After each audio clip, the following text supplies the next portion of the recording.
साथियों नमस्कार, स्वागत है आपका इम्पैक्ट क्लासेज में। आज हम लोग एडुटेरिया के दूसरे सेट प्रैक्टिस को देखेंगे। इससे पहले 69th बीपीएससी के लिए पहला जो सेट प्रैक्टिस है उसको कवर करा दिया गया है। अगर आप लोग नहीं देखे हैं तो उसका लिंक आपको डिस्क्रिप्शन बॉक्स में मिल जाएगा या फिर आप लोग प्लेलिस्ट से जाके देख सकते हैं। आज हम लोग दूसरा सेट प्रैक्टिस कवर करेंगे। ये फुल सेट प्रैक्टिस है जिसमें 150 क्वेश्चन होंगे और इसको हम लोग कवर करेंगे। उससे पहले आज ही चेयरमैन सर के द्वारा एक ट्वीट करके ये सूचना दिया गया है कि अब से जो 69th बीपीएससी होगा उसमें केवल 4 ऑप्शन होंगे। तो ये बहुत अच्छी खबर है, लेकिन निगेटिव मार्किंग 1/3 कर दिया गया है। अगर आपका 3 क्वेश्चन गलत होता है तो एक का जो अंक है वो कट जाएगा। इसको ध्यान में रखते हुए हो सकता है कि जो डी ऑप्शन हो वो इनमें से कोई नहीं या फिर उपयुक्त में से एक से अधिक वो डी ऑप्शन में ही दे दिया जाए, तो कुछ भी हो सकता है। तो चलिए हम लोग देखते हैं, आज फुल सेट प्रैक्टिस करेंगे हम लोग। तो इसमें जो पहला क्वेश्चन देखते हैं हम लोग, कह रहा है कि 22 मार्च 2023 को बिहार का कौन सा स्थापना दिवस मनाया गया। तो इसका जो करेक्ट आंसर हो जाएगा ऑप्शन सी, 111वां स्थापना दिवस 2023 में बिहार का 111वां स्थापना दिवस मनाया गया। और इसकी जो थीम थी उसको भी आप लोग ध्यान रखिएगा कि इसकी थीम 7 निश्चय भाग 2 के तहत युवा शक्ति बिहार को प्रगति इसकी थीम थी। इसको आप लोग ध्यान रखिएगा, युवा शक्ति बिहार को प्रगति इसकी थीम थी। और इससे पहले जो 2022 में बिहार दिवस मनाया गया था उसका भी थीम आप लोग ध्यान रखिएगा। उसका जो थीम था वो जल जीवन हरियाली उसका थीम था, उसको भी आप लोग ध्यान रखिएगा। चलिए नेक्स्ट क्वेश्चन देखते हैं। अगला जो क्वेश्चन है दूसरा कह रहा है कि हाल ही में 21 मार्च 2023 को मशहूर शहनाई वादक बिस्मिल्लाह खां की कौन सी जयंती मनाई गई। तो इसका जो करेक्ट आंसर हो जाएगा ऑप्शन ए, 107वीं जयंती बिस्मिल्लाह खां की मनाई गई। बिस्मिल्लाह खां का जो जन्म था 1916 में बिहार में हुआ था और इन्हें 1961 में, ध्यान रखिएगा 1961 में जो है इन्हें पद्मश्री, 1968 में पद्म भूषण दिया गया था, 1980 में पद्म विभूषण से, ये सब आप लोग ध्यान रखिएगा, पद्म विभूषण से सम्मानित किया गया था। और वर्ष 2001 में भारत रत्न से सम्मानित किया गया था। तो इसका जो करेक्ट आंसर हो जाएगा ऑप्शन ए, 107। चलिए अगला क्वेश्चन देखते हैं। तीसरा कह रहा है कि निम्न में से कौन 17 मार्च 2023 को श्रीलंका के तलाई मन्नार से तमिलनाडु के धनुषकोडी तक पाक जल डमरू को अंडर 21 समूह में सबसे तेज गति से तैरकर पार करने वाले पहले भारतीय बन गए हैं। तो इसका जो करेक्ट आंसर हो जाएगा ऑप्शन ए, सपन्ना रमेश सेलार जो है ये पहले भारतीय बन गए हैं जो श्रीलंका से भारत को तैरकर पार किए हैं। तो इसका जो करेक्ट आंसर हो जाएगा ऑप्शन ए, सपन्ना रमेश सेलार। चलिए अगला क्वेश्चन देखते हैं। चौथा, 17 से 19 मार्च 2023 तक पशु चिकित्सा और आयुर्वेद विषय पर अंतर्राष्ट्रीय आयुर्वेद कॉन्क्लेव का आयोजन कहाँ किया गया। तो इसका जो करेक्ट आंसर हो जाएगा ऑप्शन डी, हरिद्वार इसका करेक्ट आंसर हो जाएगा। ये पशु चिकित्सा और आयुर्वेद शिखर सम्मेलन जो अंतर्राष्ट्रीय आयुर्वेद कॉन्क्लेव का जो आयोजन था वो हरिद्वार में किया गया। चलिए नेक्स्ट क्वेश्चन देखते हैं। पांचवा, निम्नलिखित में से किन 2 देशों ने 18 मार्च 2023 को डीजल पाइपलाइन का उद्घाटन किया है। तो इसका जो करेक्ट आंसर हो जाएगा ऑप्शन बी, भारत बांग्लादेश ने 18 मार्च 2023 को डीजल पाइपलाइन का उद्घाटन किया है। और यह जो डीजल पाइपलाइन है उसकी कुल लंबाई की हम लोग बात करें तो वो 130 किलोमीटर है, जो भारत में मात्र 6 किलोमीटर है। इसको ध्यान रखिएगा कि भारत में मात्र यह 6 किलोमीटर है, बाकी जो 124 किलोमीटर है वो बांग्लादेश में है। तो इसका करेक्ट आंसर जो हो जाएगा ऑप्शन बी, भारत और बांग्लादेश। नेक्स्ट क्वेश्चन देखते हैं। छठा, निम्नलिखित में से कौन हाल ही में अंतर्राष्ट्रीय बुकर पुरस्कार के लिए नॉमिनेट होने वाले तमिल उपन्यास बनी है। तो इसका जो करेक्ट आंसर हो जाएगा ऑप्शन बी, पायरी जो है वो हाल ही में बुकर पुरस्कार के लिए नॉमिनेट होने वाली पहली तमिल उपन्यास बन गई है। और इसके लेखक को आप लोग ध्यान रखिएगा, पायरी उपन्यास जो है उसके लेखक जो है वो पेरुमल मुरुगन है। इसको ध्यान रखिएगा कि पेरुमल मुरुगन जो है वो पायरी के लेखक है। इसका करेक्ट आंसर हो जाएगा ऑप्शन बी। चलिए नेक्स्ट क्वेश्चन देखते हैं 7वां। केंद्र सरकार द्वारा हाल ही में रेलवे को शुद्ध शून्य नेट जीरो कार्बन उत्सर्जक बनाने का लक्ष्य किस वर्ष निर्धारित किया गया है? तो इसका जो करेक्ट आंसर हो जाएगा ऑप्शन डी, वर्ष 2030 तक रेलवे को शुद्ध शून्य कार्बन उत्सर्जन का लक्ष्य रखा गया है। 2030 तक इसको नेट जीरो कार्बन उत्सर्जन बनाने का लक्ष्य रखा गया है। चलिए नेक्स्ट क्वेश्चन देखते हैं 8वां। हाल ही में 20 मार्च 2022 को be mindful, be grateful, be kind theme विषय के साथ कौन सा दिवस मनाया गया? तो 20 मार्च को जो है वो मनाया जाता है अंतर्राष्ट्रीय खुशी दिवस मनाया जाता है। इसका जो करेक्ट आंसर हो जाएगा ऑप्शन डी, अंतर्राष्ट्रीय खुशी दिवस इसका करेक्ट आंसर हो जाएगा। तो इसका थीम आप लोग ध्यान रखिएगा, ये पूछ सकता है, इसमें 2 क्वेश्चंस आपसे पूछ सकता है कि अंतर्राष्ट्रीय खुशी दिवस कब मनाया जाता है, तो वो 20 मार्च को मनाया जाता है, इसको ध्यान रखिएगा। और दूसरा पूछ सकता है कि अंतर्राष्ट्रीय खुशी दिवस 2022 की थीम क्या थी? तो इसकी जो थीम थी be mindful, be grateful, be kind इसकी थीम थी। एक चीज और ध्यान रखिएगा कि वर्ल्ड हैप्पीनेस इंडेक्स 2023 में भारत जो है वो 126वें स्थान पर है, इसको भी आप लोग ध्यान रखिएगा। चलिए अगला प्रश्न देखते हैं 9वां। विश्व स्वास्थ्य संगठन ने हाल ही में पर्यटनशिप फॉर हेल्दी सिटीज अवार्ड 2023 से किस भारतीय शहर को सम्मानित किया है? तो इसका जो करेक्ट आंसर हो जाएगा ऑप्शन बी, बेंगलुरु को सम्मानित किया गया है। वर्ल्ड हेल्दी सिटीज अवार्ड से बेंगलुरु को सम्मानित किया गया है, इसको ध्यान रखिएगा। बहुत अच्छा क्वेश्चन है। ये जो हेल्दी सिटीज शिखर सम्मेलन है इसका जो आयोजन था वो लंदन में किया गया था और वहीं पर 5 जो शहर हैं उनको हेल्दी सिटीज 2023 से सम्मानित किया गया है, जिसमें मात्र एक शहर भारत का जो है वो बेंगलोर है। इसका करेक्ट आंसर हो जाएगा ऑप्शन बी, बेंगलोर। चलिए नेक्स्ट क्वेश्चन देखते हैं 10वां। हाल ही में 20 मार्च को विश्व गौरैया दिवस मनाया गया, बताएं कि यह किस राज्य का राजकीय पक्षी है?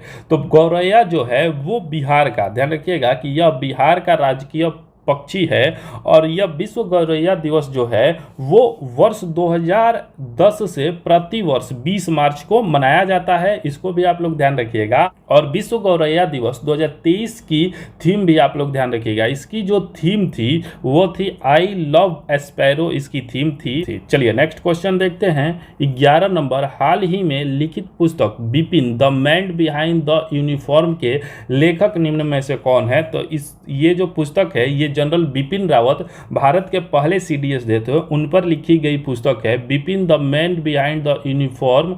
इसके जो लेखक है वो रचना बिष्ट रावत इसकी लेखक है। इसका करेक्ट आंसर हो जाएगा ऑप्शन सी, रचना बिष्ट रावत। 13 हाल ही में जारी वैश्विक आतंकवाद सूचकांक GTI 2023 के अनुसार कौन सा देश आतंकवाद से सबसे अधिक प्रभावित है?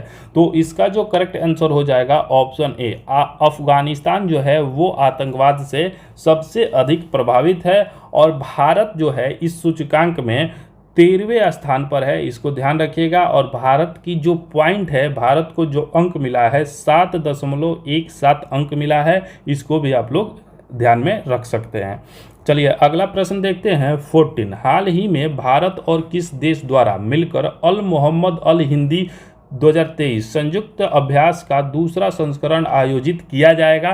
तो इसका जो करेक्ट आंसर हो जाएगा ऑप्शन डी, सऊदी अरब के साथ भारत मिलकर अल मोहम्मद अल हिंदी 2023 संयुक्त अभ्यास का दूसरा संस्करण आयोजित करेगा। और इसका जो पहला संस्करण था वो 2021 में आयोजित किया गया था, इसको भी आप लोग ध्यान में रख सकते हैं। चलिए नेक्स्ट क्वेश्चन देखते हैं 15। निम्नलिखित में से किस देश द्वारा संयुक्त राष्ट्र 2023 जल सम्मेलन की मेजबानी किया जाएगा? तो इसका जो करेक्ट आंसर हो जाएगा ऑप्शन सी, अमेरिका के द्वारा संयुक्त राष्ट्र 2023 जल सम्मेलन की मेजबानी किया जाएगा और इसका जो आयोजन है वो न्यूयॉर्क में किया जाएगा। इसको भी आप लोग ध्यान रखिएगा कि न्यूयॉर्क में इसका आयोजन किया जाएगा। चलिए नेक्स्ट क्वेश्चन देखते हैं 16। हाल ही में 2023 की विश्व के महानतम स्थानों की टाइम सूची में किस भारतीय स्थान को शामिल किया गया है? तो इसका जो करेक्ट आंसर हो जाएगा ऑप्शन ई, उपरोक्त में से एक से अधिक को शामिल किया गया है। इसमें जो है वो लद्दाख को और मयूरभंज को शामिल किया गया है, इसलिए इसका करेक्ट आंसर हो जाएगा ऑप्शन ई, इनमें से एक से अधिक को शामिल किया गया है। चलिए नेक्स्ट क्वेश्चन देखते हैं 17। निम्नलिखित में से कहाँ हाल ही में 7वें अंतर्राष्ट्रीय मधुमेह शिखर सम्मेलन का आयोजन हुआ है? तो इसका जो करेक्ट आंसर हो जाएगा ऑप्शन बी, पुणे महाराष्ट्र में 7वें अंतर्राष्ट्रीय मधुमेह शिखर सम्मेलन का आयोजन किया गया, पुणे महाराष्ट्र, इसको ध्यान रखिएगा। 18 नंबर जो क्वेश्चन है वह कह रहा है कि इस वर्ष 2023 में 74वें गणतंत्र दिवस के अवसर पर गांधी मैदान पटना में बिहार सरकार के कितने विभागों की झांकी प्रदर्शित की गई? तो इसका जो करेक्ट आंसर हो जाएगा ऑप्शन ए, 12 विभागों की झांकी को प्रस्तुत किया गया था। तो इसका जो करेक्ट आंसर हो जाएगा ऑप्शन ए, 12 विभाग। नेक्स्ट क्वेश्चन देखते हैं 19। हाल ही में जारी ऑक्सफैम इंडिया की रिपोर्ट के अनुसार भारत में 1% अमीरों के पास देश की कुल कितनी प्रतिशत संपत्ति है? तो इसका जो करेक्ट आंसर हो जाएगा ऑप्शन सी, 40%। भारत में जो है वो 1% जो लोग हैं उनके पास भारत की कुल संपत्ति का 40% है, इसको आप लोग ध्यान रखिएगा। इसका जो करेक्ट आंसर हो जाएगा ऑप्शन सी हो जाएगा। चलिए अगला क्वेश्चन देखते हैं 20। हाल ही में भारतीय रेलवे ने भारत और किस देश के बीच संबंधों को मजबूत बनाने के लिए भारत गौरव डिलक्स एसी पर्यटक ट्रेन चलाने की घोषणा की है? तो इसका करेक्ट आंसर हो जाएगा ऑप्शन ए, नेपाल। भारत और नेपाल के बीच भारत गौरव डिलक्स एसी पर्यटक ट्रेन चलाने की घोषणा किया गया है। अगला क्वेश्चन देखते हैं 28। निम्नलिखित में से किस राज्य में हाल ही में जल्लीकट्टू 2023 समारोह का आयोजन किया गया? तो जल्लीकट्टू जो है वो तमिलनाडु का समारोह है, इसका करेक्ट आंसर हो जाएगा ऑप्शन बी, तमिलनाडु। अगला प्रश्न देखते हैं 22। हाल ही में G20 के तहत थिंक 20 की बैठक निम्न में से कहाँ आयोजित की गई? तो थिंक 20 की जो बैठक है वो भोपाल, मध्य प्रदेश की राजधानी भोपाल में इसका आयोजन किया गया था। नेक्स्ट क्वेश्चन देखते हैं 23। निम्नलिखित में से केरल के किस जिले को जनवरी 2023 में देश का पहला संविधान साक्षर जिला घोषित किया गया है? तो इसका जो करेक्ट आंसर हो जाएगा ऑप्शन सी, कोल्लम को देश का पहला संविधान साक्षर जिला घोषित किया गया है, इसको आप लोग ध्यान रखिएगा। अच्छा क्वेश्चन है, एग्जाम में पूछा जा सकता है। नेक्स्ट क्वेश्चन देखते हैं 24। निम्नलिखित में से कौन हाल ही में सीमा सड़क संगठन BRO में विदेशी असाइनमेंट पर तैनात होने वाली पहली महिला अधिकारी बनी है? तो इसका जो करेक्ट आंसर हो जाएगा ऑप्शन सी, सुनीता देवी, इसका करेक्ट आंसर हो जाएगा। सुनीता देवी को सीमा सड़क संगठन में विदेशी असाइनमेंट पर तैनात किया गया है, इसका करेक्ट आंसर हो जाएगा ऑप्शन सी, सुनीता देवी। अगला क्वेश्चन देखते हैं 25। बिहार के वित्त मंत्री विजय कुमार चौधरी ने हाल ही में कितने रुपए का बजट पेश किया है? तो इसका जो सही जवाब हो जाएगा ऑप्शन ए, 2,61,825 करोड़ रुपए का जो बिहार का कुल बजट था उसको पेश किया गया है। अगला प्रश्न देखते हैं 26। बिहार बजट 2023-24 के अनुसार राज्य सरकार तलाकशुदा अल्पसंख्यक महिलाओं को सहायता राशि के तौर पर अब कितनी राशि देगी? तो इसका जो करेक्ट आंसर हो जाएगा ऑप्शन डी, 25,000 की राशि उनको दिया जाएगा। पहले ये जो राशि थी वो 10,000 थी, अभी इस बजट में इसको बढ़ाकर 25,000 रुपया कर दिया गया है, इसको भी आप लोग ध्यान रखिएगा। चलिए अगला प्रश्न देखते हैं 27। हाल ही में पेश हुए बिहार बजट 2023-24 में जिन विभागों को राशि आवंटित की गई है इनमें से कौन सा मिलान गलत है? तो आइए इसको देखते हैं। पहला जो कह रहा है शिक्षा विभाग, शिक्षा विभाग को जो दिया गया है वो 40,450.91 करोड़, ये बिल्कुल सही है। स्वास्थ्य विभाग को जो दिया गया है वो 16,966.42 करोड़, ये भी सही है। वित्त विभाग को दिया गया है 2,547 करोड़, ये भी सही है। अगला है कृषि विभाग, तो कृषि विभाग को जो दिया गया है 3,639 करोड़, तो ये भी सही है। तो इसलिए इसका जो करेक्ट आंसर हो जाएगा उपयुक्त में से एक से अधिक, ये चारों जो राशि आवंटित की गई है ये बिल्कुल सही है, इसको आप लोग ध्यान रखिएगा। बिहार बजट तथा संघीय बजट को कवर करा दिया गया है। अगर आप लोग नहीं देखे हैं तो लिंक आपको डिस्क्रिप्शन में मिल जाएगा, आप लोग जाइए और उसको देखिए, क्योंकि बजट से हर साल क्वेश्चन जरूर रहते हैं, तो बजट पढ़ना बहुत ही इंपॉर्टेंट है। तो बजट को कवर करा दिया गया है, आप लोग जाइए बिल्कुल उसको देखिए। चलिए अगला प्रश्न देखते हैं 28। हाल ही में पूसा कृषि विज्ञान मेला 2023 का आयोजन निम्नलिखित में से किस शहर में किया गया? तो पूसा कृषि विज्ञान मेला का जो आयोजन है वो नई दिल्ली में किया गया, इसको ध्यान रखिएगा। चलिए नेक्स्ट क्वेश्चन देखते हैं 29। हाल ही में एशियाई शतरंज महासंघ द्वारा प्लेयर ऑफ द ईयर पुरस्कार से निम्न में से किसे सम्मानित किया गया है? तो इसका जो करेक्ट आंसर हो जाएगा option C, D Gukesh. D Gukesh को प्लेयर ऑफ द ईयर से सम्मानित किया गया है। अगला क्वेश्चन देखते हैं 30। निम्नलिखित में से किसे हाल ही में सशस्त्र सीमा बल का महानिदेशक नियुक्त किया गया है? तो इसका सही आंसर हो जाएगा रश्मि शुक्ला को सशस्त्र सीमा बल का महानिदेशक चुना गया है।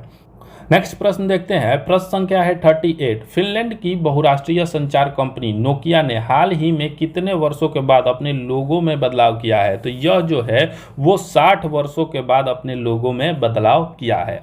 अगला क्वेश्चन देखते हैं 32। निम्नलिखित में से किसे हाल ही में इंडियन मेंस हॉकी टीम का कोच नियुक्त किया गया है? तो इंडियन मेंस हॉकी टीम के जो कोच नियुक्त हुए हैं वो क्रेग फुलटन नियुक्त हुए हैं। इसका करेक्ट आंसर हो जाएगा ऑप्शन ए, क्रेग फुलटन। अगला क्वेश्चन देखते हैं, प्रश्न संख्या है 33। निम्नलिखित में से किस खिलाड़ी ने कतर ओपन टेनिस टूर्नामेंट 2023 का खिताब जीता है? तो इसका जो करेक्ट आंसर हो जाएगा ऑप्शन बी, डेनियल मेडवेदेव ने इसको कतर ओपन टेनिस टूर्नामेंट 2023 जीत लिया है। अगला प्रश्न देखते हैं 34। आंध्र प्रदेश सरकार ने 3 और 4 मार्च 2023 को पहली बार किस शहर में 2 दिवसीय ग्लोबल इन्वेस्टर समिट 2023 का आयोजन किया है?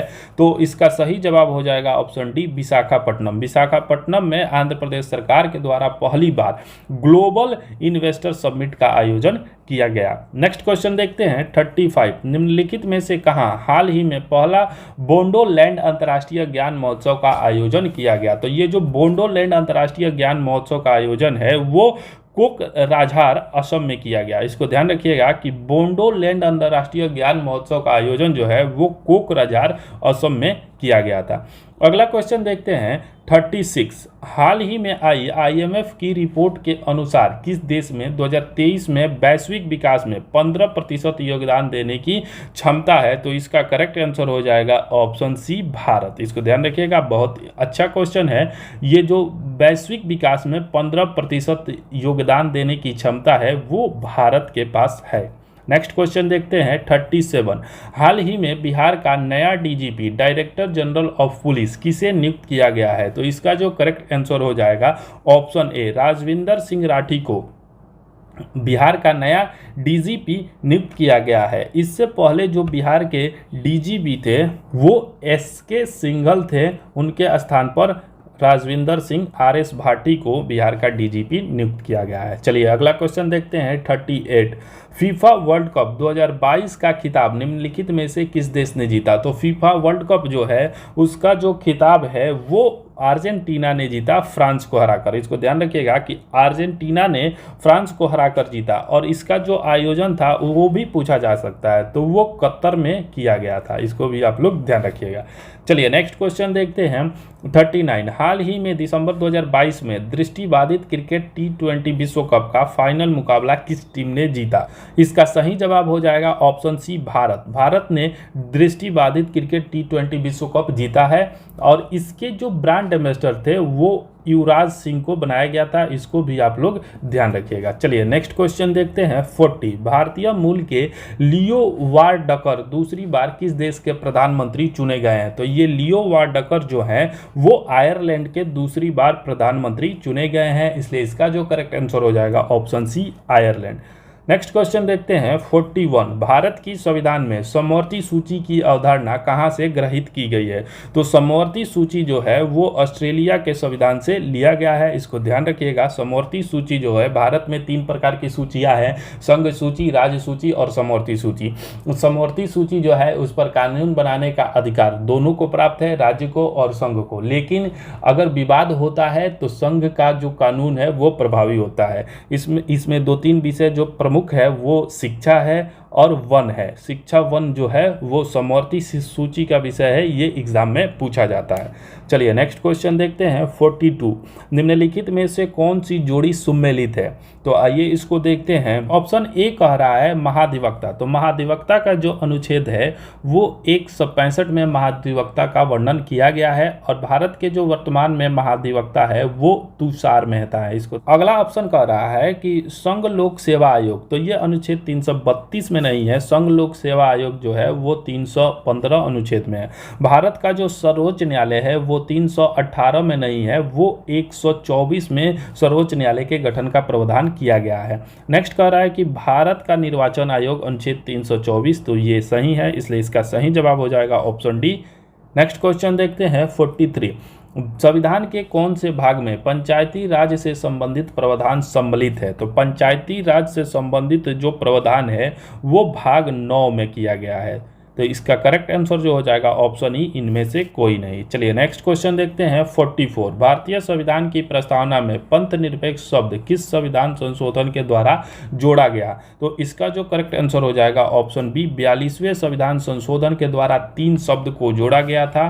42वें संविधान संशोधन 1976 के द्वारा 3 शब्द को संविधान की प्रस्तावना में जोड़ा गया था। समाजवादी, पंथ निरपेक्ष और अखंडता शब्द को जोड़ा गया, इसको आप लोग ध्यान में रखिएगा। चलिए नेक्स्ट क्वेश्चन देखते हैं 45। निम्नलिखित में से कौन सा एक भारतीय संविधान का दर्शन नहीं है? तो इसका जो करेक्ट आंसर हो जाएगा ऑप्शन बी, साम्यवादी राज्य जो है वो भारतीय संविधान का दर्शन नहीं है। समाजवादी, कल्याणकारी और राजनीतिक समानता जो है वो भारतीय संविधान का दर्शन है, इसका करेक्ट आंसर हो जाएगा ऑप्शन बी। अगला प्रश्न देखते हैं 46। दिल्ली के विषय में निम्न में से कौन सा विकल्प सही है? तो दिल्ली के विषय में पूछ रहा है, तो इसका जो करेक्ट, दिल्ली एक राज्य है तो ये नहीं है, एक स्वयं परिषद है तो ये भी नहीं है, एक केंद्र शासित प्रदेश है तो ये है, इसका करेक्ट आंसर हो जाएगा ऑप्शन सी। अगला प्रश्न देखते हैं 47। मौलिक अधिकारों के विषय में निम्न में से कौन सा कथन सत्य है? तो इसका जो करेक्ट आंसर हो जाएगा ऑप्शन डी, आपातकालीन स्थिति में निलंबित किए जा सकते हैं मौलिक अधिकार को, कुछ मौलिक अधिकार को छोड़कर बाकी सभी मौलिक अधिकार को आपातकालीन स्थिति में निलंबित किया जा सकता है। अगला प्रश्न देखते हैं 48। निम्नलिखित संवैधानिक उपचारों से किसे पोस्टमार्टम भी कहा जाता है? तो पोस्टमार्टम जो है वो कहा जाता है उत्प्रेषण और अधिकार परीक्षा को, इसलिए इसका करेक्ट आंसर हो जाएगा ऑप्शन ई, बी और डी इसका सही जवाब हो जाएगा। चलिए नेक्स्ट क्वेश्चन देखते हैं 49। भारत के संविधान के अनुसार निम्नलिखित में से कौन सा देश की शासन के लिए आधारभूत है? तो इसका जो सही जवाब हो जाएगा ऑप्शन डी, राज्य के नीति निर्देशक तत्व जो है वो देश के शासन के लिए आधारभूत है। चलिए नेक्स्ट क्वेश्चन देखते हैं 50। भारतीय संविधान के किस अनुच्छेद के अंतर्गत राष्ट्रपति संसद के दोनों सदनों द्वारा पारित किसी बिल पर अपनी स्वीकृति रोक सकता है? तो इसका जो करेक्ट आंसर हो जाएगा ऑप्शन सी, अनुच्छेद 111 के द्वारा राष्ट्रपति जो है वो दोनों सदनों से पारित किसी बिल पर अपनी स्वीकृति को रोक सकता है। चलिए नेक्स्ट क्वेश्चन देखते हैं 51। बीते हुए 90 के दशक में सकल राष्ट्रीय उत्पाद की अधिकतम वृद्धि दर किस वर्ष थी? तो 90 के दशक में जो सकल राष्ट्रीय उत्पाद की अधिकतम वृद्धि दर थी वो थी 1996-97 में थे, इसका करेक्ट आंसर हो जाएगा ऑप्शन सी। अगला क्वेश्चन देखते हैं 52। मानव पूंजी में बढ़ता हुआ विनियोग अग्रसारित करता है, तो इसका जो सही जवाब हो जाएगा ऑप्शन ए कह रहा है कि कुशलता में विकास, तो ये भी करता है, और उत्पादकता में वृद्धि, तो ये भी करता है, इसलिए इसका जो करेक्ट आंसर हो जाएगा ऑप्शन ई, उपयुक्त में से एक से अधिक। अगला क्वेश्चन है 53। भारत के औद्योगिक उत्पादन सूचकांक में निम्नलिखित में से कौन सी गतिविधि शामिल नहीं है? तो इसका जो सही जवाब हो जाएगा ऑप्शन डी, निर्माण इसमें शामिल नहीं है। खनन, विद्युत और विनिर्माण शामिल है, निर्माण को इसमें शामिल नहीं किया जाता है। नेक्स्ट क्वेश्चन है 54। भारत जैसे विकासशील देश के लिए लघु स्तरीय व कुटीर उद्योग को मुख्यतः इसलिए प्रोत्साहित करना चाहिए क्योंकि वे जो हैं वो अधिक रोजगार के अवसर उत्पन्न करते हैं, इसका सही जवाब हो जाएगा ऑप्शन बी, अधिक रोजगार के अवसर उत्पन्न करते हैं। नेक्स्ट प्रश्न देखते हैं 55। कंपनी कर वह कर है जो लगता है, यह पूछ रहा है कि कंपनी कर किस पर लगाया जाता है? तो कंपनी कर जो है वो कंपनी की आय पर लगाया जाता है, कंपनी को जो आय होता है उस पर लगने वाला कर कंपनी कर कहलाता है। नेक्स्ट क्वेश्चन देखते हैं 56। निम्न में से किस अनुच्छेद के अंतर्गत वित्त आयोग का गठन का प्रावधान है? तो वित्त आयोग के गठन का जो प्रावधान है वो अनुच्छेद 280 के अंतर्गत वित्त आयोग का गठन किया जाता है। अगला क्वेश्चन देखते हैं 57। केलकर टास्क फोर्स की सिफारिश का संबंध किससे था? तो केलकर समिति का जो संबंध था वो करों से संबंधित था, इसका करेक्ट आंसर हो जाएगा ऑप्शन डी, कर। चलिए नेक्स्ट क्वेश्चन देखते हैं 58। व्यक्तियों को कर राहत की दृष्टिकोण से निम्न में से कौन अन्य से भिन्न है? तो इसका जो करेक्ट आंसर हो जाएगा ऑप्शन सी, इंदिरा विकास पत्र जो है वो अन्य से भिन्न है। इसका सही जवाब हो जाएगा इंदिरा विकास पत्र।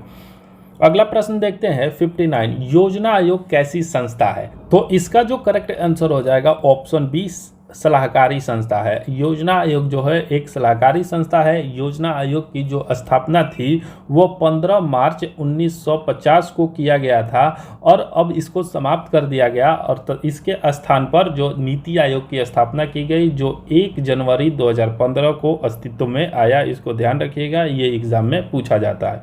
नेक्स्ट क्वेश्चन देखते हैं 60।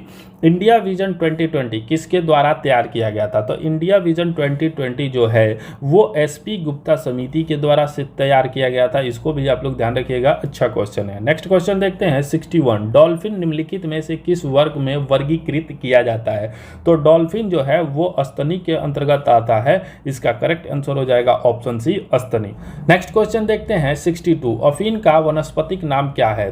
तो अफीम का जो वनस्पतिक नाम है वो है पेपेवर सोमनीफेरम। इसका करेक्ट आंसर हो जाएगा ऑप्शन ए। नेक्स्ट क्वेश्चन देखते हैं 63। निम्न में से किस में लिंग गुणसूत्र नहीं होते हैं? तो इसका जो करेक्ट आंसर हो जाएगा ऑप्शन बी, छिपकली में लिंग गुणसूत्र नहीं पाए जाते हैं। नेक्स्ट क्वेश्चन देखते हैं 64। निम्नलिखित में से कौन प्रोटीन को विकृत नहीं करता है? तो इसका जो सही जवाब हो जाएगा ऑप्शन डी, औरक्त किरणें जो होती है वो प्रोटीन को विकृत नहीं करते हैं। अगला क्वेश्चन है 65। एबी रक्त वाले व्यक्ति को कभी कभी सार्विक रक्तदाता कहा जाता है। ये पूछ रहा है कि एबी रक्त वाले जो व्यक्ति हैं उनको सार्विक रक्तदाता क्यों कहा जाता है? तो इसका जो करेक्ट आंसर हो जाएगा उसके रक्त में एंटीबॉडी का अभाव होता है, इसलिए उनको सार्विक रक्तदाता कहा जाता है। इसका सही जवाब हो जाएगा ऑप्शन सी। नेक्स्ट क्वेश्चन देखते हैं 66। डायलिसिस क्रिया किससे संबंधित है? तो डायलिसिस जो संबंधित है वो ब्रिक, डायलिसिस जो है वो ब्रिक किडनी से संबंधित है। इसका सही जवाब हो जाएगा ऑप्शन डी। नेक्स्ट क्वेश्चन देखते हैं 67। गाय और भैंस के थानों में दूध उतारने के लिए किस हार्मोन की सुई लगाई जाती है? तो इसका सही जवाब हो जाएगा ऑप्शन सी, ऑक्सीटॉक्सिन की सुई दिया जाता है। नेक्स्ट क्वेश्चन है 68। आयोडीन युक्त नमक उपयोगी होते हैं क्योंकि यह जो है वो थायराइड ग्रंथि का नियंत्रण करते हैं। इसका करेक्ट आंसर हो जाएगा ऑप्शन बी, थायराइड ग्रंथि का नियंत्रण करते हैं। नेक्स्ट क्वेश्चन देखते हैं 69। एस्ट्रोजन क्या है? तो एस्ट्रोजन जो है वो एक प्रकार का हार्मोन होता है। इसका सही जवाब हो जाएगा ऑप्शन डी। नेक्स्ट प्रश्न देखते हैं 70। प्रकाश संश्लेषण में पौधों द्वारा निम्न में से कौन सी गैस उपयोग की जाती है? तो इसका जो करेक्ट आंसर हो जाएगा ऑप्शन ई, इनमें से कोई नहीं। प्रकाश संश्लेषण में पौधे जो है वो CO2 गैस का इस्तेमाल करते हैं। इसका सही जवाब हो जाएगा इनमें से कोई नहीं। चलिए नेक्स्ट क्वेश्चन देखते हैं 71। हीरे की खनिजीय बनावट क्या होती है? तो हीरे की जो खनिजीय बनावट होती है वो कार्बन, हीरा जो है वो कार्बन का अपर रूप होता है। नेक्स्ट क्वेश्चन है 72। रडार का आविष्कार कौन था? आविष्कार किसने किया था? तो इसका जो सही जवाब हो जाएगा ऑप्शन बी, रॉबर्ट वाटसन के द्वारा रडार का आविष्कार 1930 में किया गया था। ऑप्शन बी इसका सही जवाब हो जाएगा।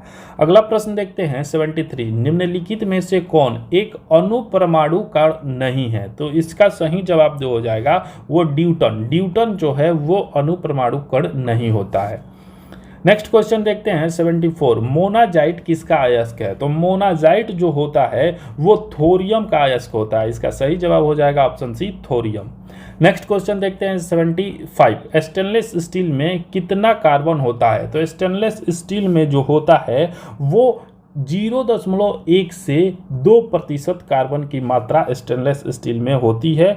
इसमें आयरन की प्रतिशत जो होती है वो सर्वाधिक होती है। इसको ध्यान रखिएगा कि स्टेनलेस स्टील में आयरन की मात्रा जो होती है वो सर्वाधिक होती है। चलिए नेक्स्ट क्वेश्चन देखते हैं 76। लेड पेंसिल में क्या होता है? तो लेड पेंसिल में जो होता है वो ग्रेफाइट का बना होता है। इसका सही जवाब हो जाएगा ऑप्शन सी, ग्रेफाइट। अगला क्वेश्चन देखते हैं 77। गोताखोरों द्वारा गहरे समुद्र में सांस लेने के लिए ऑक्सीजन के साथ किस गैस को मिश्रित किया जाता है? बहुत अच्छा क्वेश्चन है। तो इसका जो करेक्ट आंसर हो जाएगा ऑप्शन ए, हीलियम को मिश्रित किया जाता है। इसका सही जवाब हो जाएगा। अगला प्रश्न देखते हैं, प्रश्न संख्या है 78। फोटोग्राफी में प्रयुक्त होने वाला हाइपोविलियन किस जलीय विलयन का होता है? तो फोटोग्राफी में जो प्रयोग किया जाता है वो सोडियम थायोसल्फेट का प्रयोग किया जाता है। इसका सही जवाब हो जाएगा ऑप्शन सी, सोडियम थायोसल्फेट।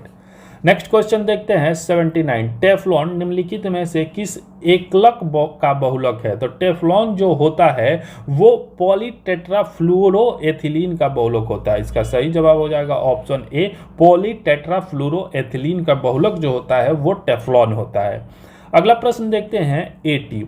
नींबू में मुख्यतः कौन सा अम्ल पाया जाता है? तो नींबू में जो पाया जाता है वो साइट्रिक अम्ल नींबू में पाया जाता है। नेक्स्ट क्वेश्चन देखते हैं 81। हवा में आर्द्रता को नापने के लिए कौन सा उपकरण प्रयोग में लाया जाता है? तो इसका सही जवाब हो जाएगा ऑप्शन बी, हाइग्रोमीटर का जो प्रयोग किया जाता है वो हवा में आर्द्रता को मापने के लिए किया जाता है। अगला क्वेश्चन है 82। प्रकाश की तीव्रता नापने के लिए किस उपकरण का प्रयोग किया जाता है? तो प्रकाश की जो तीव्रता है वो लक्स मीटर से मापा जाता है। इसको ध्यान रखिएगा, बहुत अच्छा क्वेश्चन है। लक्स मीटर से जो है वो प्रकाश की तीव्रता को मापा जाता है। नेक्स्ट प्रश्न देखते हैं 83। हवाई जहाज से यात्रा करते समय पेन से स्याही निकलने लगती है। तो इसका जो करेक्ट आंसर हो जाएगा ऑप्शन ए, वायु दाब में कमी के कारण। जैसे जैसे वायुयान ऊपर जाता है तो वायु दाब की कमी होने लगती है, जिस कारण पेन से स्याही निकलने लगता है। नेक्स्ट क्वेश्चन देखते हैं 84। निम्न में से किस रंग का सबसे लंबा तरंग दैर्घ्य होता है? तो इसका जो करेक्ट आंसर हो जाएगा लाल। लाल रंग का सबसे अधिक तरंग दैर्घ्य होता है। सही जवाब ऑप्शन डी, लाल रंग। नेक्स्ट क्वेश्चन देखते हैं 85। समान फोकस दूरी वाले कांच के दो लेंस जिनमें एक उत्तल और दूसरा अवतल लेंस है एक दूसरे से सटाकर रखे गए हैं, इस उग्म का व्यवहार क्या होगा? तो इसका जो करेक्ट आंसर हो जाएगा ऑप्शन सी, कांच की समतल चादर की भांति यह जो है वो व्यवहार करेगा। नेक्स्ट क्वेश्चन है 86। ध्वनि का वेग अधिकतम किसमें होता है? तो ध्वनि का जो वेग होता है अधिकतम वो इस्पात में, ठोस में ध्वनि का वेग सर्वाधिक होता है। वहीं अगर प्रकाश का वेग पूछे तो निर्वात में प्रकाश का वेग सर्वाधिक होता है। नेक्स्ट क्वेश्चन देखते हैं 87। जलते हुए विद्युत बल्ब के तंतु का तापमान कितना होता है? तो इसका जो करेक्ट आंसर हो जाएगा ऑप्शन सी, 2000 डिग्री सेल्सियस से 2500 डिग्री सेल्सियस जलते हुए बल्ब का जो फिलामेंट होता है उसका सामान्यतः तापमान होता है। नेक्स्ट प्रश्न देखते हैं 88। प्रकाश वोल्टीय सेल क्या होते हैं? तो प्रकाश वोल्टीय सेल जो होते हैं वो सौर सेल होते हैं। इसका सही जवाब हो जाएगा ऑप्शन ए, सौर सेल। अगला प्रश्न है 89। भारत का प्रथम परमाणु ऊर्जा केंद्र कहाँ स्थापित किया गया था? तो भारत का जो प्रथम परमाणु ऊर्जा केंद्र है वो तारापुर परमाणु ऊर्जा केंद्र है, जो कि बार्क के द्वारा 1969 में स्थापित किया गया था। इसको ध्यान रखिएगा, 1969 में स्थापित किया गया। चलिए नेक्स्ट क्वेश्चन देखते हैं 90। पहला कंप्यूटर किसके द्वारा बनाया गया था? तो ये बेसिकली पूछ रहा है कि कंप्यूटर के जनक कौन है। तो कंप्यूटर के जो जनक है वो चार्ल्स बेबेज है। पहला कंप्यूटर इन्हीं के द्वारा बनाया गया था। ये जो है 1837 ईस्वी में इनके द्वारा कंप्यूटर का आविष्कार किया गया था। नेक्स्ट क्वेश्चन है 91। भारत की सबसे बड़ी वाह नदी कौन सी है? तो इसका जो सही जवाब हो जाएगा ऑप्शन डी, भारत की सबसे बड़ी वाह नदी गंगा नदी। नेक्स्ट क्वेश्चन देखते हैं 96। भारत को कितने भूकंप जोखिम अंचलों में विभाजित किया गया है? तो ये पूछ रहा है कि भारत को कितने क्षेत्रों में भूकंप जोन में विभाजित किया गया है। तो भारत को 4 भूकंप जोन में विभाजित किया गया है। नेक्स्ट क्वेश्चन देखते हैं 97। मृदा क्षरण को रोका जा सकता है? तो मृदा क्षरण को जो है वो वृक्षारोपण के द्वारा रोका जा सकता है। नेक्स्ट क्वेश्चन देखते हैं 98। निम्नलिखित में से किस राज्य में नलकूप द्वारा सिंचित भूमि सबसे अधिक है? तो सर्वाधिक नलकूप से जो सिंचाई होती है वो होती है उत्तर प्रदेश में। इसका सही जवाब जो हो जाएगा वो उत्तर प्रदेश में हो जाएगा। नेक्स्ट क्वेश्चन देखते हैं 99। निम्नलिखित में से कौन सा बांध नर्मदा नदी पर नहीं है? देखिए ध्यान रखिएगा कि यहाँ नहीं पूछ रहा है। तो ये जो बाण सागर बांध है ये नर्मदा नदी पर नहीं है। यह जो है बाण सागर बांध यह बनाया गया है सोन नदी पर। ध्यान रखिएगा कि बाण सागर बांध सोन नदी पर बनाया गया है, जबकि ओंकेश्वर, बरगी और इंदिरा सागर जो है वो नर्मदा नदी पर स्थित है। नेक्स्ट क्वेश्चन देखते हैं 100। तुलबुल परियोजना का संबंध किससे है? तो तुलबुल परियोजना जो है वो झेलम नदी पर बनाया गया है। इसका सही जवाब हो जाएगा झेलम नदी। इसे वर्ष 1984 में बनाया गया था। नेक्स्ट क्वेश्चन है 101। बिहार निवासी बिस्मिल्ला खां के बारे में निम्नलिखित में से कौन सा कथन सही है? तो आइए इसको देखते हैं।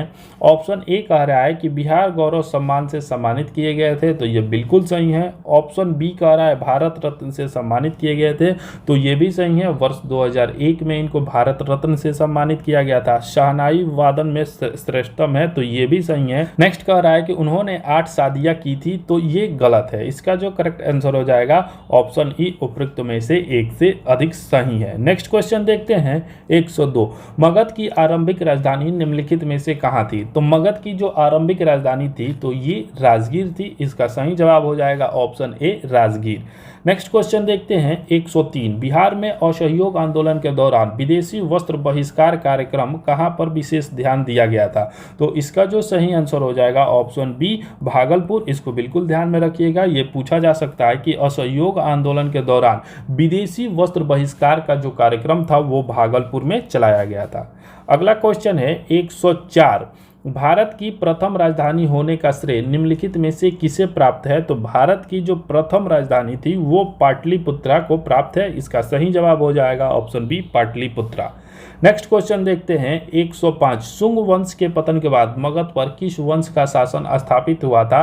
तो शुंगों के बाद मगध पर जो शासन हुआ था वो था कण्व वंश का। कण्व वंश की स्थापना वासुदेव कण्व के द्वारा किया गया था शुंग वंश का पतन करके। नेक्स्ट क्वेश्चन देखते हैं 106। कण्व वंश का संस्थापक निम्नलिखित में से कौन था? तो इसका सही जवाब हो जाएगा ऑप्शन डी वासुदेव कण्व जो था वो वंश का संस्थापक था। अगला क्वेश्चन है 107। चीनी यात्री सुंग युंग ने भारत यात्रा निम्नलिखित में से कब की थी? तो इसका जो करेक्ट आंसर हो जाएगा ऑप्शन ए 515 ईस्वी से 520 ईस्वी तक चीनी यात्री सुंग युंग ने भारत की यात्रा की थी।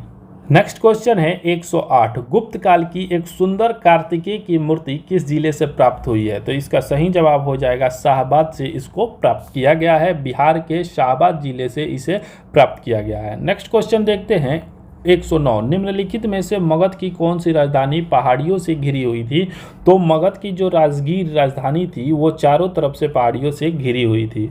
अगला क्वेश्चन है 110। प्रथम बौद्ध संगीति का आयोजन किसके काल में हुआ था? तो प्रथम बौद्ध संगीति का जो आयोजन था वो अजातशत्रु के काल में 483 ईसा वर्ष पूर्व में इसका आयोजन राजगीर के सप्तपर्णी गुफा में किया गया था। और इसमें बुद्ध के उपदेशों को 2 पिटकों विनय पिटक और सूत पिटक में इसका संकलन किया गया था। चलिए नेक्स्ट क्वेश्चन देखते हैं 110। प्रथम 10 सम संख्याओं का औसत क्या होता है? तो इसका जो मैथ का क्वेश्चन यहाँ से शुरू होता है, इसका मैं सिर्फ आंसर बता दे रहा हूँ, आप लोग सॉल्व कर लीजिएगा। इसका जो करेक्ट आंसर हो जाएगा ऑप्शन ए 11। नेक्स्ट कह रहा है 112। इसका जो करेक्ट आंसर हो जाएगा ऑप्शन बी 15 इसका सही जवाब हो जाएगा। अगला क्वेश्चन है 113 नंबर। इसका जो करेक्ट आंसर हो जाएगा बी 10 मीटर प्रति सेकेंड इसका सही जवाब हो जाएगा। नेक्स्ट क्वेश्चन है 114। 114 का जो आंसर हो जाएगा ऑप्शन ए 153 इसका सही जवाब हो जाएगा। अगला प्रश्न है 115 नंबर। 115 का जो करेक्ट आंसर हो जाएगा ऑप्शन सी 10.5 10.5 वर्ष इसका सही जवाब हो जाएगा। अगला क्वेश्चन है 116 नंबर। इसका जो करेक्ट आंसर हो जाएगा ऑप्शन डी ना लाभ ना हानि इसका सही जवाब हो जाएगा। नेक्स्ट प्रश्न देखते हैं। प्रश्न संख्या है 117। 117 का जो करेक्ट आंसर हो जाएगा ऑप्शन सी 60 इसका सही जवाब हो जाएगा। अगला प्रश्न है 118। 118 का जो करेक्ट आंसर हो जाएगा ऑप्शन बी 48 दिन इसका सही जवाब हो जाएगा। नेक्स्ट क्वेश्चन देखते हैं 119। 119 का जो करेक्ट आंसर हो जाएगा ऑप्शन ए 40 घन मीटर इसका सही जवाब हो जाएगा। अगला क्वेश्चन है 120 नंबर। 120 का जो करेक्ट आंसर हो जाएगा ऑप्शन सी 2000 रुपया इसका सही जवाब हो जाएगा। चलिए आगे देखते हैं 121 नंबर। ये कह रहा है कि वर्ष 1906 में मुस्लिम लीग की स्थापना कहाँ हुई थी? तो इसका जो करेक्ट आंसर हो जाएगा ऑप्शन सी, ढाका में मुस्लिम लीग की स्थापना की गई थी। चलिए नेक्स्ट क्वेश्चन देखते हैं 122। किसके विरोध प्रकाशन के अभिप्राय के रूप में रविंद्रनाथ टैगोर ने अपनी नाइटहुड की पदवी त्याग दी थी? तो इसका जो करेक्ट आंसर हो जाएगा ऑप्शन ए, जालियांवाला बाग हत्याकांड के विरोध में रविंद्रनाथ टैगोर ने अपने नाइटहुड की उपाधि को त्याग दिया था। नेक्स्ट क्वेश्चन देखते हैं 123। ऑपरेशन रोबिकन वह कूट शब्द था जिसे भारत में ब्रिटिश सरकार द्वारा निम्नलिखित में से किस संदर्भ में प्रयोग में लाया जाना था? तो ये बहुत अच्छा क्वेश्चन है, इसको ध्यान रखिएगा। इसका जो करेक्ट आंसर हो जाएगा, जेल में गांधी जी का आमरण अनशन, ये ऑपरेशन रूबिकन से यह संबंधित है। नेक्स्ट क्वेश्चन देखते हैं 124। आजाद हिंद फौज के किस सैनिक को 7 वर्ष का कारावास का दंड दिया गया था? तो इसका करेक्ट आंसर हो जाएगा राशिद अली। राशिद अली जो है वो आजाद हिंद फौज के एक सैनिक थे जिनको 7 वर्ष के कारावास का दंड दिया गया था। नेक्स्ट क्वेश्चन है 125। चार्टर एक्ट 1833 निम्न प्रावधानों में से कौन सा एक नहीं था? ये चार्टर एक्ट 1833 के प्रावधानों के बारे में बात कर रहा है, तो आइए इसको देखते हैं। ऑप्शन ए कह रहा है कि ईस्ट इंडिया कंपनी की व्यापारिक गतिविधियों का समापन, तो यह बिल्कुल था। 1833 के चार्टर एक्ट के द्वारा कंपनी के व्यापारिक गतिविधियों को समाप्त कर दिया गया। कंपनी अब सिर्फ जो था वो राजनीतिक गतिविधियां कर सकती थी। बी कह रहा है कि काउंसिल में गवर्नर जनरल को विधिकर्ता के सभी शक्तियां प्रदान करना, तो ये भी बिल्कुल सही है। अगला ऑप्शन सी कह रहा है कि गवर्नर जनरल की काउंसिल में विधि सदस्य के रूप में एक भारतीय की नियुक्ति की गई थी, तो ये गलत है। भारतीय की नियुक्ति नहीं किया गया था, एक अंग्रेज की नियुक्ति की गई थी और पहला विधि सदस्य जो था वो मैकाले था, तो इसलिए इसका जो आंसर हो जाएगा कौन नहीं था, तो ये गलत हो जाएगा। डी कह रहा है कि काउंसिल में परम सत्ताधारी के पद को भारत के गवर्नर जनरल के पदनाम में बदल दिया गया, तो ये भी बिल्कुल सही है। अब जो बंगाल का गवर्नर जनरल था वो पूरे भारत का गवर्नर जनरल बन गया। नेक्स्ट क्वेश्चन देखते हैं 126। चटगांव शस्त्रागार छापा इनमें से कौन संबंधित थे? तो चटगांव जो शस्त्रागार छापा किया गया था उससे संबंधित थे सूर्यसेन। इसका करेक्ट आंसर जो हो जाएगा वो हो जाएगा सूर्यसेन। सूर्यसेन को मास्टर दा के नाम से भी जाना जाता है, इसको भी ध्यान रखिएगा कि सूर्यसेन को मास्टर दा के नाम से जाना जाता है। नेक्स्ट क्वेश्चन है 127। चंपारण नील आंदोलन के राष्ट्रीय नेता कौन थे? तो महात्मा गांधी जो थे वो चंपारण नील आंदोलन के राष्ट्रीय नेता के रूप में थे। नेक्स्ट क्वेश्चन देखते हैं 128। भारत के ध्वज गीत झंडा गान के रचयिता कौन है? तो भारत का जो ध्वज गीत है उसके जो रचयिता है वो श्यामलाल पार्षद है, इसको ध्यान रखिएगा कि श्यामलाल पार्षद जो है वो ध्वज गीत के रचयिता है। नेक्स्ट क्वेश्चन देखते हैं 130। गांधी जी करो या मरो का नारा कब दिया था? तो भारत छोड़ो आंदोलन के दौरान 1942 में गांधी जी ने करो या मरो का नारा दिया था। अगला क्वेश्चन है 131। द्वैत शासन का जनक किसे माना जाता है? तो द्वैत शासन का जो जनक है वो लीनियोस कार्टिस को माना जाता है, इसका करेक्ट आंसर हो जाएगा लीनियोस कार्टिस। अगला क्वेश्चन है 132। वेवेल योजना किस वर्ष प्रस्तुत की गई थी? तो वेवेल योजना जो है वो 1945 में प्रस्तुत की गई थी, इसका करेक्ट आंसर हो जाएगा ऑप्शन डी।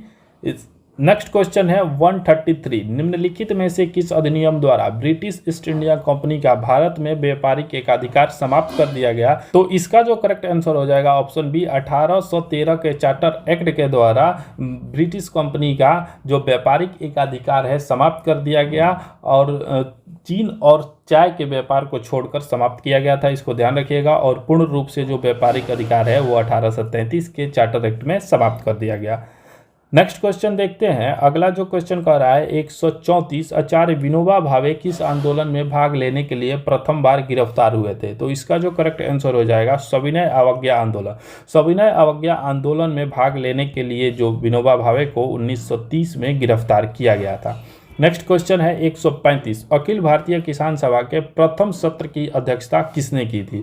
तो अखिल भारतीय किसान सभा में प्रथम सत्र की जो अध्यक्षता किए थे वो स्वामी सहजानंद सरस्वती के द्वारा किया गया था। और अखिल भारतीय किसान सभा की जो स्थापना है उसको ध्यान रखिएगा कि वर्ष 1936 में इसकी स्थापना लखनऊ में किया गया था, इसको भी आप लोग ध्यान रखिएगा। चलिए नेक्स्ट क्वेश्चन देखते हैं 136। सांची का स्तूप किसने बनवाया था? सांची का जो स्तूप था वो अशोक के द्वारा बनाया गया था। अगला प्रश्न है 137। निम्नलिखित में से किस गुप्त शासक ने सर्वप्रथम सिक्के जारी किए? तो सर्वप्रथम जो सिक्का था वो चंद्रगुप्त प्रथम के द्वारा जारी किया गया था। नेक्स्ट क्वेश्चन है 138। सम्राट हर्ष ने अपनी राजधानी थानेश्वर से कहाँ स्थानांतरित की थी? तो ये जो थानेश्वर से इसको कन्नौज हस्तांतरित कर दिया गया था। इसका करेक्ट आंसर हो जाएगा option D, Kannauj. Next question देखते हैं 139। अजंता की कला को इनमें से किसने प्रश्रय दिया था? तो अजंता की जो कला है वो जो थी वो वाकाटकों के समय में इसको प्रश्रय दिया गया था। नेक्स्ट क्वेश्चन देखते हैं 140 कह रहा है कि तृतीय बौद्ध सभा किस स्थान पर बुलाई गई थी? तो तृतीय बौद्ध सभा जो थी वो पाटलिपुत्रा में बुलाई गई थी और इसके जो अध्यक्ष थे वो मोगलीपुत्र तिस्य थे। चलिए नेक्स्ट क्वेश्चन देखते हैं 141। कला की गंधार शैली किसके समय में फली फूली? तो इसका करेक्ट आंसर हो जाएगा ऑप्शन बी, कुषाणों के समय में कला की जो गंधार शैली थी वो बहुत अधिक फूली फली थी। नेक्स्ट क्वेश्चन देखते हैं 142। अद्वैतवाद दर्शन के जो संस्थापक थे वो कौन थे? तो शंकराचार्य अद्वैतवाद दर्शन के संस्थापक थे। नेक्स्ट क्वेश्चन देखते हैं 143। किस इतिहासकार ने दीन-ए इलाही को एक धर्म कहा था? तो इसका जो करेक्ट आंसर हो जाएगा वो हो जाएगा मोहसिन। ध्यान रखिएगा कि मोहसिन फानी ने अपनी रचना दबिस्तान ए मजहबी में इसे पहली बार एक धर्म कहा था। तो इसका जो करेक्ट आंसर हो जाएगा ऑप्शन ई, उपयुक्त में से कोई नहीं। दीन-ए इलाही कोई धर्म नहीं था जबकि एक सूफी मत था, इसको ध्यान रखिएगा। अगला क्वेश्चन देखते हैं 144। जहांगीर के दरबार में पक्षियों का सबसे बड़ा चित्रकार कौन था? तो पक्षियों का जो सबसे बड़ा चित्रकार था वो मंसूर था, इसको भी आप लोग ध्यान रखिएगा। नेक्स्ट क्वेश्चन देखते हैं 145। निम्नलिखित अंग्रेजों में से किसे जहांगीर ने खान की उपाधि से सम्मानित किया था? तो इसका जो करेक्ट आंसर हो जाएगा ऑप्शन ए, हॉकिंस को खान की उपाधि जहांगीर के द्वारा दिया गया था, इसे इंग्लिश खान की उपाधि दिया गया था। नेक्स्ट क्वेश्चन देखते हैं 146। खालसा पंथ की स्थापना कब की गई थी?